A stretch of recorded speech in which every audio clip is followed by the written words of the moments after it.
time in a different place, so it would have different ethical beliefs. Doesn't give me a reason to doubt them. If you'd been born in a different time in a different place, you would have had different religious beliefs. Doesn't give you a reason to doubt them. So here's the question. Don't you agree? I think I must have expressed myself very poorly in the first instance. When I said, but I seem to remember what I said, and I'll just have to submit myself to the arbitration of you, my peers. I believe I said that it would be possible to be an atheist and be sorry with your conclusion, that you could be an atheist who wishes that there was a God. Did I not say that?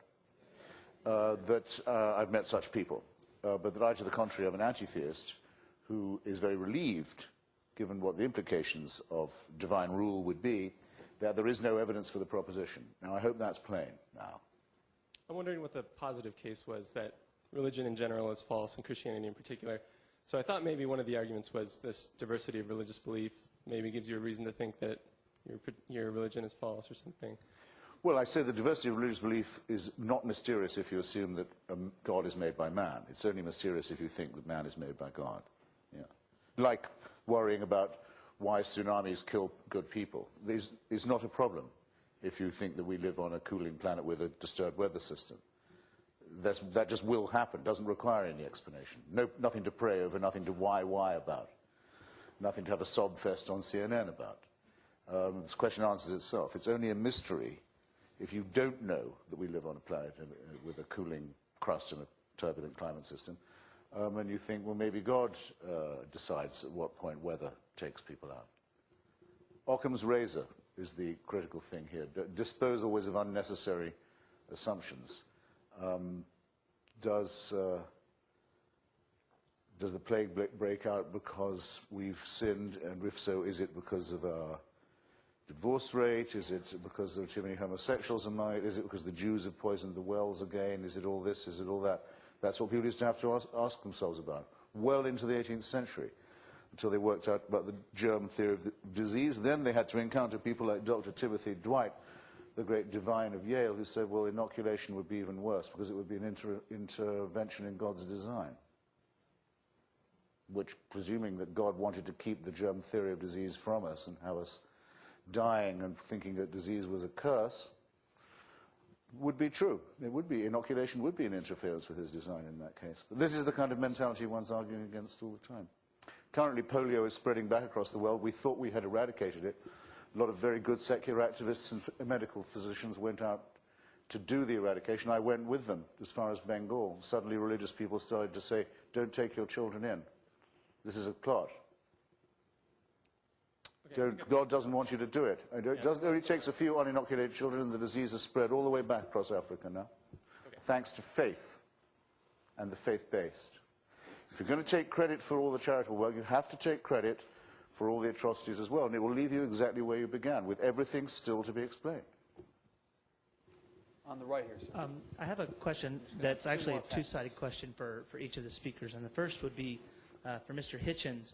If we are to get rid of religion and religious teachings, what then do we base our morality on, our model for behaving well or doing good?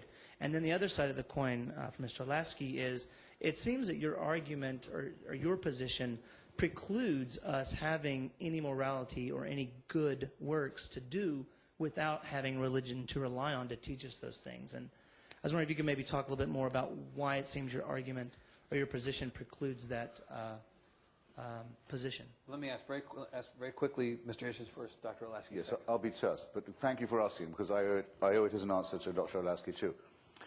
Morality comes from human beings. It's innate in us. We couldn't have got this far without it. Human solidarity requires it. Evolution necessitates it. The golden rule doesn't have to be taught to children. You may have to use a bit of squeeze every now and then to make them conform to it, but they know what it is. They understand it right away. I'll give an example very quickly from each of the two testaments.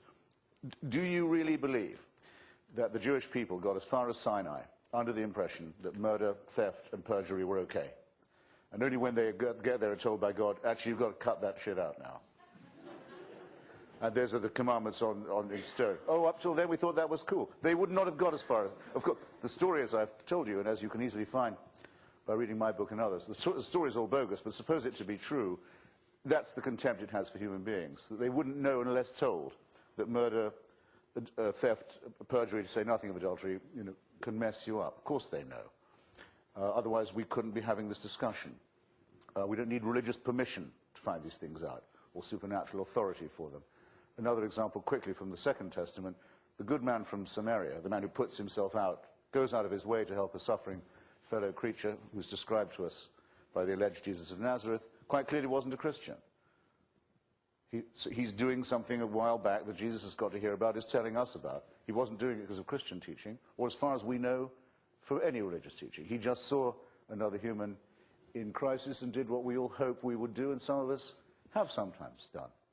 Incidentally, if he was a religious Jew, as it's possible that he was, he would have had religious permission not to do that if it was a non-Jew on the other side of that road, because you don't have to help non-Jews, especially on the Lord's holy day, the Shabbat. You can leave them weltering in their own blood. In fact, you may be ordered to do so rather than break a commandment. So once again, only religion could make people act in a bad way in such a circumstance. Ordinary humanism is more than enough. All else is superfluous, explains nothing, and or leaves everything remaining to be explained. QED. Thank you. Dr. Olasky. Well, there's so much to say, but I actually will be terse.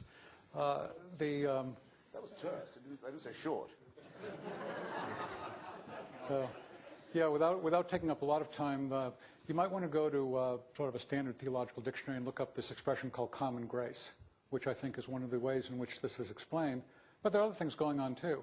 There's a great theologian named Francis Schaeffer that I'd recommend to people, who has an expression called living off the interest. In some ways, the society we have here, does depend on some of the teachings and understandings that developed a generation, 2 generations, 3 generations ago. And the question is, are we still adding to that? Or indeed, are we living off the interest at that point? So these are critical questions. I just want to mention also, if we're going to talk about Timothy Dwight and inoculation, we should also just mention that one of the Puritan divines who gets often deservedly so treated with sarcasm was a fellow named Cotton Mather.